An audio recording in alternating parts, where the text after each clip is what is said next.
Hi friends, welcome to my channel. Pavitra Bandha episode 6. తను ఇలాగే ఉంటే అది తనకి బిడ్డకి ఇద్దరికీ మంచిది కాదు. కాబట్టి మీకు మధ్య ఏమైనా మనస్పర్ధలు ఉంటే మాట్లాడుకొని వాటిని సాల్వ్ చేసుకోండి రమేష్ గారు అని స్వాతి చెప్తుంది. అలాగే తను ఎప్పుడైనా భయపడి టెన్షన్ పడినప్పుడు ఒక భర్తగా కాకపోయినా ఒక మనిషిలా తనని దగ్గరికి తీసుకొని ధైర్యం చెప్పండి. తనకి ముందే బీపీ ఎక్కువగా ఉంది. ఈ సమయంలో ఫిట్స్ వస్తే చాలా కష్టం కనుక జాగ్రత్తగా చూసుకోండి.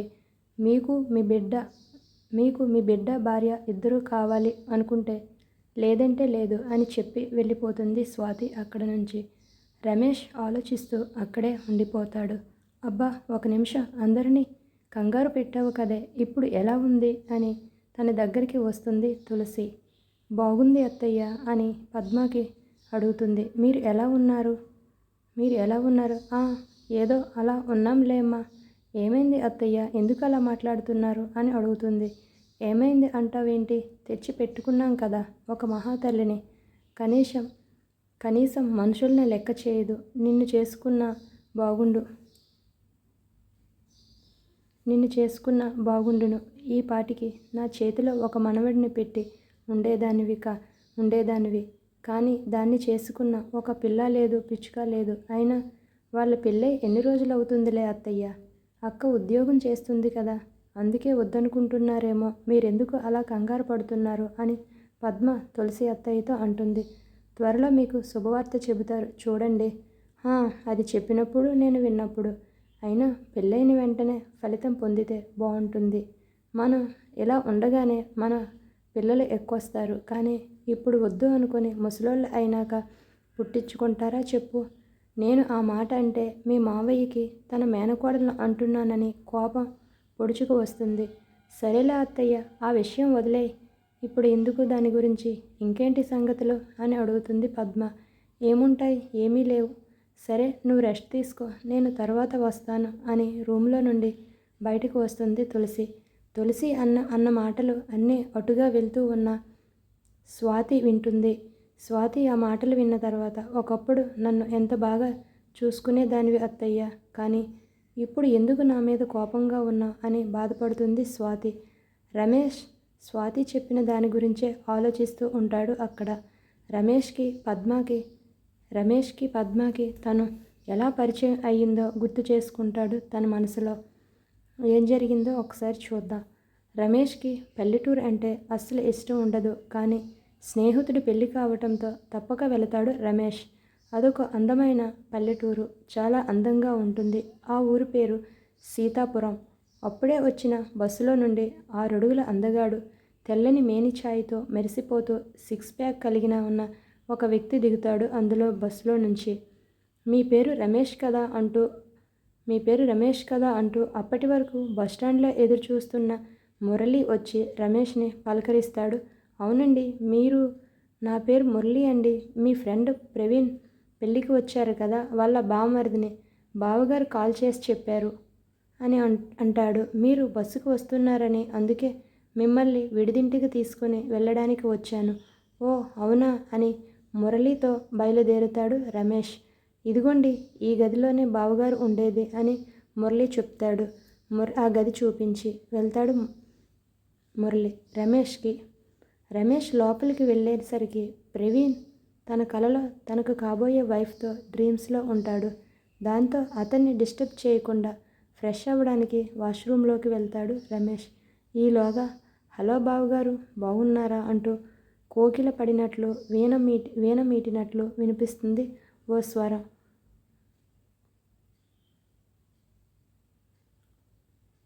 కాబోయే భార్యతో డ్రీమ్స్లో ఉన్న ప్రవీణ్ ఆ పిలుపుకి ఒక్కసారిగా ఉలిక్కిపడి చూస్తాడు. ఎదురుగా సీమటపాకాయ లాంటి మరదలు పద్మ దర్శనం ఇస్తుంది ప్రవీణ్కి. దాంతో చటుక్కున లేచి కూర్చుంటాడు ప్రవీణ్. బిందు చనువుగా ప్రవీణ్ కూర్చున్న మంచం మీద కూర్చొని, ఏంటి బావగారు అంత కంగారు పడుతున్నారు అని అడుగుతుంది పద్మ. ఏం లేదు అని ప్రవీణ్ సమాధానం ఇచ్చినా అతని మాటలలో టెన్షన్ కనిపిస్తూ ఉంటుంది. 18 ఏళ్ల లేత పరువాలతో తలతల మెరిసిపోతున్న ఆమెను చూసి ప్రవీణ్ ఎందుకు టెన్షన్ పడుతున్నాడో అర్థం కాక బాత్రూంలో నుండే కొంచెం డోర్ ఓపెన్ చేసి అక్కడ నుంచే చూస్తూ ఉంటాడు రమేష్. బావుగారు, ఇదిగోండి, 2 రోజుల క్రితం కృష్ణాష్టమి జరిగింది కదా, మీకు ఇష్టమని కారంపొడి పంపించింది మా అక్క అంటూ తనతో తెచ్చిన పొట్ల అక్కడ పెడుతుంది పద్మ. కారం పొడినా? చిన్నప్పుడు ఎప్పుడో తిన్నట్లు గుర్తు. అదే విషయం మొన్న ఫోన్లో తనకు కాబోయే భార్య సుమ అడిగింటే ఇష్టమని చెప్పింది. అది గుర్తొచ్చి తన కోసం ఆమె అంత ఇష్టంగా పంపించింది. అలా పక్కన పెట్టడం ఇష్టం లేక పొట్లం ఓపెన్ చేసి కొంచెం నోట్లో వేసుకుంటాడు ప్రవీణ్. వెంటనే దాన్ని ఊసేసి పద్మ వైపు గుర్రుగా చూస్తాడు. ఎందుకంటే అది కాయం పొడి కాదు, మెంతుల పొడి. దాంతో నోరంతా చేదు పుట్టి పక్కనే ఉన్న బాటిల్లో నుండి నీళ్లు కొన్ని నోట్లో పోసుకొని మళ్ళీ వాటిని కూడా ఊసేస్తాడు ప్రవీణ్.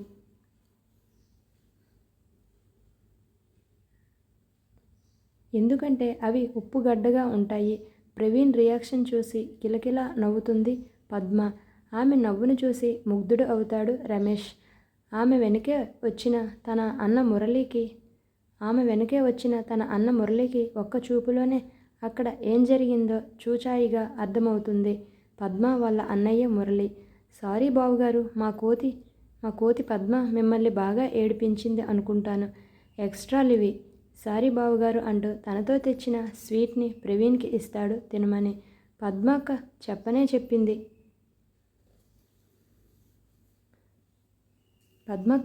చెప్పింది. అది వెళ్ళిందిరా, అక్కడేమి చేస్తుందోనని అనుకున్నట్లే బావగారిని అల్లరితో హడలు కొట్టిస్తున్నావు. కాస్త కాదయ్యా బాబు, చాలా అని. మీ చెల్లి ఇంత గొడుగ్గా అని ఎవరూ అనుకోరు. చూడడానికి అమాయకంగా కనిపిస్తుంది, కానీ బ్రహ్మరాక్షసి తిను. ఎవడు చేసుకుంటాడో కానీ చచ్చాడే పాపం. ఇదిగో బావా, ఎక్కువ మాట్లాడవనుకో. నువ్వు నా చేయి పట్టుకొని అల్లరి చేయబోవు అని అరుస్తాను. తర్వాత ఉంటుంది నీకు మా అక్క చేతిలో. అమ్మో తల్లి, అంత పని చేయొద్దు. ముందు నువ్వు ఇక్కడ నుండి బయటికి వెళ్ళు, నాకు కొంచెం ప్రశాంతంగా ఉంటుంది. బావగారు, మా చెల్లెలు ఎంతో తమాషా చేసింది. దాన్ని సీరియస్గా తీసుకోవద్దు. తన తరపున నేను. అయ్యో మురళి, మరీ నువ్వు అంతలా చెప్పాలా? పద్మ చిన్నపిల్ల, నేను అర్థం చేసుకోగలను. అయినా పెళ్లిలో ఇలాంటి అల్లరి ఉంటేనా మెమరబుల్గా ఉంటుంది అని ప్రవీణ్ అంటాడు. సరే బావుగారు, నాన్న అడగమన్నారు. మీరు మీ ఫ్రెండ్స్ రెడీ అయితే టిఫిన్కి రమ్మని చెప్పమన్నారు అని అంటాడు. ఇంకొక 1/2 అవర్లో వస్తారు అందరూ అని చెప్తాడు ప్రవీణ్. అలా ఊరు చూడడానికి బయటకు వెళ్ళారు. కాసేపు అయ్యాక టిఫిన్కి వస్తారు కనుక సరిపోయింది. లేకపోతే మీ చెల్లి చేసిన నిర్వాకానికి వాళ్ళు నన్ను ఒక ఆట ఆడుకునేవారు. మురళి వెళ్ళిన తర్వాత ఫ్రెష్ అయి రూమ్లోకి వస్తాడు రమేష్.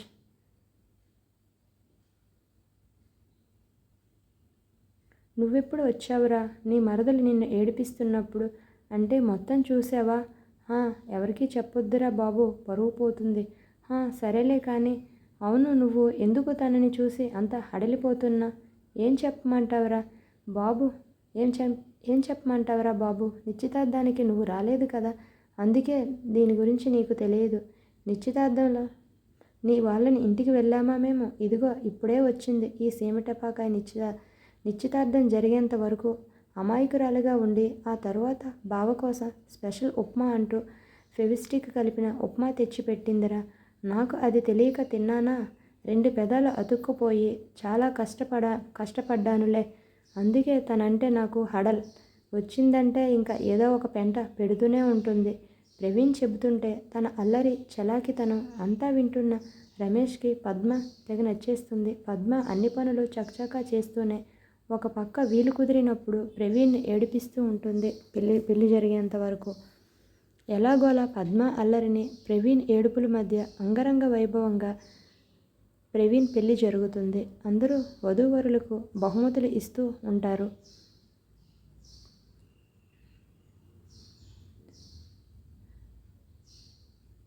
ప్రవీణ్ సుమని ఓరకంటగా చూస్తూ మైమర్చిపోతుంటాడు. ఏమండోయ్ బావగారు, మా అక్కని తర్వాత చూద్దురు కానీ ముందు గిఫ్ట్ తీసుకోండి అంటూ అక్కడికి 2 గిఫ్ట్ ప్యాకెట్స్తో వస్తుంది పద్మ. ప్రవీణ్ పద్మని గుర్రుగా చూస్తూ గిఫ్ట్ అందుకుంటాడు. దాన్ని పక్కన పెడితే ససేమిరా ఒప్పుకోదు. పద్మ ఇప్పుడే ఓపెన్ చేయాలి, లేకపోతే ఒప్పుకోను అని పట్టుబడుతుంది పద్మ. ఇంకా చెల్లెల్ని బాధ పెట్టడం ఇష్టం లేక తనకి ఇచ్చిన గిఫ్ట్ బాక్స్ని ఓపెన్ చేస్తుంది సుమ. ఆ గిఫ్ట్ బాక్స్ ఓపెన్ చేయగా అందులో 2 హార్ట్ షేప్ కలిగి ఉన్న పావురాల బొమ్మ ఇస్తుంది. చూడడానికి చాలా బాగుంటుంది. అది చూసి అందరూ మెచ్చుకుంటారు. చాలా బాగుంటుంది ఆ గిఫ్ట్. బావగారు, ఇప్పుడు మీ వంతు, మీరు కూడా మీకు ఇచ్చినటువంటి గిఫ్ట్ని ఓపెన్ చేయండి అంటే, ఇప్పుడు అదంతా అవసరమా చెప్పు? అవసరమే, ఓపెన్ చేయండి అని బలవంతం చేస్తుంది పద్మ. చేసి ప్రవీణ్ చేత ఓపెన్ చేయిస్తుంది. గిఫ్ట్ ఓపెన్ చేశాడో లేదో బుస్ అంటూ ఒక రబ్బర్ పాము బయటకు వస్తుంది.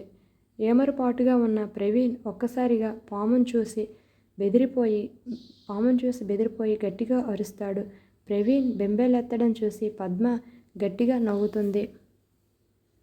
ఆ నవ్వు చూసి ప్రవీణ్కి చాలా కోపం వస్తుంది. కానీ పెళ్లి మండపంలో ఉన్న అందరూ బావమరదళ్ళ సందడి చూసి అందరూ నవ్వుకుంటారు. దాన్ని ఎందుకు డిస్టర్బ్ చేయడంలే అని ప్రవీణ్ కామ్గా ఉంటాడు. పెళ్లిలో 1 గంట పద్మను గమనిస్తున్న రమేష్ కూడా తన అల్లరి చలాకితనం చాలా నచ్చుతుంది. రమేష్కి పద్మ అల్లరి చలాకితనం అన్నీ నచ్చుతాయి. దాంతో ప్రవీణ్ ద్వారా పద్మ అమ్మా నాన్నలతో మాట్లాడి పద్మని పెళ్లి చేసుకుంటాడు. పద్మని ఎలాగైనా పెళ్లి చేసుకోవాలనుకుని వాళ్ళ పేరెంట్స్ని ఒప్పించి పెళ్లి చేసుకుంటాడు. ఆ రోజు వాళ్ళిద్దరికీ ఫస్ట్ నైట్ ఏర్పాటు చేస్తారు. తను మనసు పడ్డ అమ్మాయితో పెళ్ళి అయినందుకు చాలా సంతోషంగా ఉంటాడు రమేష్. కానీ ఫస్ట్ నైట్ రోజు ఏం జరిగిందో చూస్తే హడిలిపోతారు. అలాగే వాళ్ళకి ఈరోజు కార్యం ఏర్పాటు చేయటంతో మనసు పడ్డ చెలి వెచ్చని ఒడిలో ఎప్పుడప్పుడు సేద తీరుదామా అని రమేష్ వెయిట్ చేస్తాడు.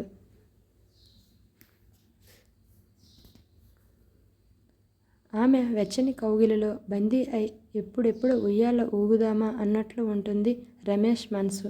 పాల గ్లాస్తో రూమ్లోకి అడుగు పెడుతుంది పద్మ. పద్మ ముందే తెల్లగా చాలా అందంగా ఉంటుంది.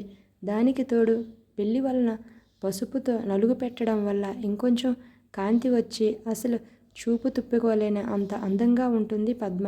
దానికి తోడు ఆమె సహజ సిద్ధమైన సిగ్గు వల్ల ఆమె బుగ్గలు కెంపులై ఇంకా ఆకర్షణీయంగా ఉంటుంది పద్మ. పద్మను చూసి రమేష్ ముగ్ధుడవుతాడు. పద్మ గదిలోకి వచ్చి భర్త కాళ్ళకి దండం పెట్టి అతనికి పాలు ఇస్తుంది. ఇద్దరు చెరో సగం తాగుతారు.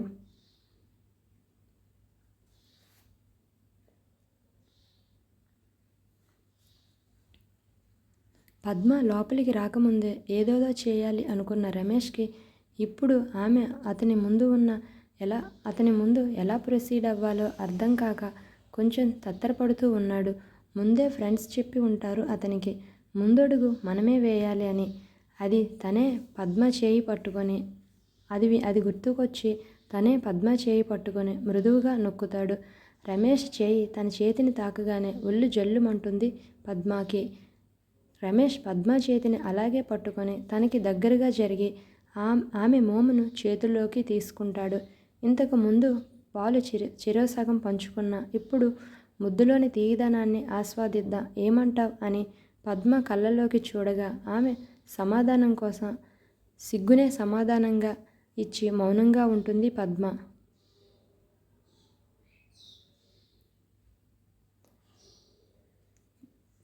రమేష్ తన పెదవులు అందుకొని కిస్ చేస్తూ ఉంటాడు. ఆ తర్వాత మెల్లగా ఆమె మెడవంపుల్లో కిస్ చేసి అక్కడ కొరుకుతాడు. ఆ తర్వాత తనకి అడ్డుగా ఉన్న అక్కడ నగలను తీస్తూ ఉంటే, ఏమండి ఒక్క నిమిషం అని పైకి లేస్తుంది పద్మ. ఏమైంది పద్మ అని రమేష్ అడుగుతాడు. ఒక్క నిమిషం, ఇప్పుడే వస్తానని వాష్రూమ్లోకి వెళ్ళి ముభావంగా బయటకు వస్తుంది పద్మ. పద్మ డల్గా ఉండటం చూసి, ఏమైంది పద్మ, ఎందుకు డల్గా ఉన్నా, ఎందుకు అలా ఉన్నా, ఏం ఆలోచిస్తున్నా అని అడుగుతాడు రమేష్. అది ఏమండి అని చెప్పడానికి బెరుకుగా ఉండి, అది 3 రోజుల వరకు ఈ కార్యం వీలుపడదండి. ఏంటి, ఎందుకు అని అడుగుతాడు షాక్తో. ఎందుకంటే ఏం చెప్పను, నేచురల్ ప్రాబ్లం. ఇప్పుడా అని దిగులుగా అడుగుతాడు రమేష్. అవునండి అని సమాధానం చెప్తుంది. అనుమానం వచ్చి బాత్రూంలోకి వెళ్ళి చెక్ చేసుకొని వచ్చాను. కన్ఫామ్ అని చెప్తుంది. ఈ 3 రోజుల వరకు ఎలాంటి కార్యం జరగదండి అని చెప్తుంది. అయినా ఇలాంటివి అన్నీ ముందు చూసుకోవాలి కదా. అలాంటి డిసప్పాయింట్గా అరే చుట్టాలు ఏం చెప్పి వస్తారా చెప్పండి, అరే చుట్టాలా ఏమైనా చెప్పి వస్తారా చెప్పండి, ఇలా ఇవన్నీ సడన్గానే వస్తాయి. సరేలే కనీసం హగ్ చేసుకునైనా పడుకోవచ్చా, అమ్మో ఈ 3 రోజులు బయట ఉండాలి, మంచం మీద పడుకోకూడదు, నువ్వు నన్ను టచ్ చేయకూడదు, అలాగే పెళ్ళైన వాళ్ళైతే భర్తకి దూరంగా ఉండాలి అని చెబుతారండి మా ఇంట్లో వాళ్ళు. ఈ పల్లెటూరులో పద్ధతులు అలానే ఉంటాయి అని అంటుంది పద్మ. అందుకే నేను వెళ్ళి అమ్మ వాళ్ళకి విషయం చెప్పి అక్కడే పడుకుంటాను. ఏం అవసరం లేదు, నువ్వు ఇక్కడే పడుకో, నేనే బయటికి వెళ్ళి పడుకుంటాను అని రమేష్ అంటాడు. నువ్వు మీ అమ్మ వాళ్ళు ఇక్కడే పడుకోండి అని చిరాగ్గా బయటకు వెళ్ళపోతాడు రమేష్. తలుపు తీయబోతుండగా రమేష్ని వెనుక నుండి వచ్చి హగ్ చేసుకుంటుంది పద్మ. రమేష్ పద్మ వైపు తిరిగి ఏమైంది అని అడుగుతాడు. అది సారీ అండి, నాకు ఏ ప్రాబ్లం లేదు, అంటే ఇప్పటి వరకు నువ్వు చెప్పింది జస్ట్ నువ్వు అబద్ధమా అని అడుగుతాడు. జస్ట్ మిమ్మల్ని ఆట పట్టిద్దామని అలా చెప్పాను, అంటే ఇప్పటి వరకు నన్ను ఉడికించావన్నమాట, ఊరిస్తూ ఉడికించావన్నమాట. అసలు నిన్ను ఇప్పుడు అస్సలు వదలను చూడు, నన్ను ఆట పట్టించినందుకు నీకు పెద్ద పనిష్మెంట్ ఉంటుంది చూడు అంటూ తన కౌగిలిలో బంధించి ఆమెని తనలో కలుపుకుంటాడు రమేష్. అలా ఆ 3 నిద్రలు అత్తగారింటిలో సంతోషంగా ఉంటారు ఇద్దరు. తర్వాత సిటీకి శారీతో వస్తుంది పద్మ. ఫ్రెండ్స్ అలాగే డిపార్ట్మెంట్ వాళ్ళు పార్టీ అని అడగటంతో వాళ్ళు అందరికీ ఒక హోటల్లో పార్టీ ఇస్తాడు రమేష్. ఆ హోటల్కి అందరూ వెళ్తారు. అక్కడ రమేష్ వాళ్ళ ఫ్రెండ్స్ అందరూ ఎంజాయ్ చేసుకుంటారు. ఆ పార్టీకి ప్రవీణ్ రమేష్ ఇద్దరు వస్తారు. ప్రవీణ్ వాళ్ళు ఉండేది కూడా హైదరాబాద్లోనే. హాయ్ రమేష్, ఎలా ఉంది న్యూ మ్యారీడ్ లైఫ్ అని అడుగుతాడు. చాలా బాగుంది. అవును మా మరదలు ఎలా ఉంది, పెళ్ళిలో ఆ 2 రోజులే నన్ను ఆడేసుకుంది, ఇప్పుడు ఇంకా నీ వంతు నిన్ను అల్లాడిస్తూ ఉండాలే తన అల్లరితో అని అడుగుతాడు. అలాంటిది ఏం లేదు లేరా అంటాడు. ఫస్ట్ నైట్ రోజు తనని ఆట పట్టించింది గుర్తొచ్చి నవ్వుకొని ఏం లేదు అంటే ఏదో ఉందని అర్థం. నీ మొహంలో కనిపించిన ఆ చిలిపి నవ్వు చూస్తుంటేనే అర్థం అవుతుంది. కానీ ఏం చేసింది మా మరదలు చెప్పు అని అడుగుతాడు రమేష్. గుచ్చి అడుగుతాడు. ఫ్రెండ్ పైగా తోడల్లుడు కావడంతో ఫస్ట్ నైట్ పద్మ చేసిన పని ఫస్ట్ నైట్ రోజు పద్మ చేసిన పని చెబుతాడు. మరి ఆ పిల్ల అంత ఆట పట్టిస్తే మరి నువ్వేం చేసావురా, ఏముందిరా పాపం చిన్నపిల్ల ఏదో సరదాగా చేసిందిలే అని లైట్ తీసుకున్నా అంటాడు రమేష్. అలా ఎందుకు చేసావురా, అదేరా నువ్వు చేసిన తప్పు, ఏమైందిరా అని అడుగుతాడు రమేష్. తను నిన్ను అంత ఆట పట్టిస్తే నువ్వు లైట్ తీసుకుని సర్దుకుపోవటం ఏం బాగోలేదురా. అదే నేనైతేనా బయటికి వెళ్ళి పడుకునేవాడిని, ఇంకొకసారి అలా ఎప్పుడు చేయకుండా భయం ఉండేది. ఏదో సరదాగా చేస్తే మనం సీరియస్గా బయటికి వెళ్తే ఏం బాగుంటుంది చెప్పు అని అడుగుతాడు రమేష్. మళ్ళీ ఎందుకు బయటికి వెళ్ళడం, మనకు ఏమైనా ప్రాబ్లమా అని లేనిపోని పుకార్లు, అదంతా ఎందుకులే అని లైట్ తీసుకున్నా అని అంటాడు రమేష్. అలా మనం సర్దుకొని పోవడం వలనేరా ఈ ఆడవాళ్ళు రెచ్చిపోతారు. ఇప్పుడు మన వరకు సరదా అనుకుంటే వాళ్ళకి అదే అలవాటయ్యి రేపు ఇంట్లో వాళ్ళతో కూడా అలాగే చేస్తారు. సరదాగా తీసుకునే వాళ్ళు కొందరు, సీరియస్గా తీసుకుని ఇంటికి రణరంగంగా చేసేవాళ్ళు ఇంకొంతమంది. అందుకే ముందు జాగ్రత్తగా చెబుతున్నాను విను అని చెప్తాడు ప్రవీణ్ రమేష్కి. తల్లిదండ్రులను మనం ఏం అనలేము కనుక భార్యను మనం కంట్రోల్లో పెట్టుకోవాలి. ముందంతా అతి ప్రేమ చూపించి మళ్ళీ కంట్రోల్లో పెట్టాలంటే కుదరదు, అప్పుడు వాళ్ళు మన మాట వినరు. కనుక ముందు నుండే కంట్రోల్లో పెట్టుకోవాలి. మనకి వాళ్ళ మీద ఎంత ప్రేమ ఉన్నా పైకి చూపించకూడదు. వాళ్ళ అవసరాలన్నీ తీర్చాలి, కానీ మనం ఏం పట్టించుకున్నట్టు ఉండాలి అని ప్రవీణ్ ఏవేవో విషయాలు చెప్తాడు. రమేష్కి అవి తలలోకి ఎక్కి అవే బుర్రలో పెట్టుకుంటాడు. ఆచరణలో పెట్టుకుంటే నీకే మంచిదే అని చెప్పి, లేకపోతే ఇప్పుడు నేను బాధపడుతున్నాను కదా, ఇలా నువ్వు కూడా బాధపడాలి అని అక్కడి నుంచి వెళ్తాడు Praveen. Thank you friends, thank you for watching. Please subscribe my channel. Thank you once again. Thank you.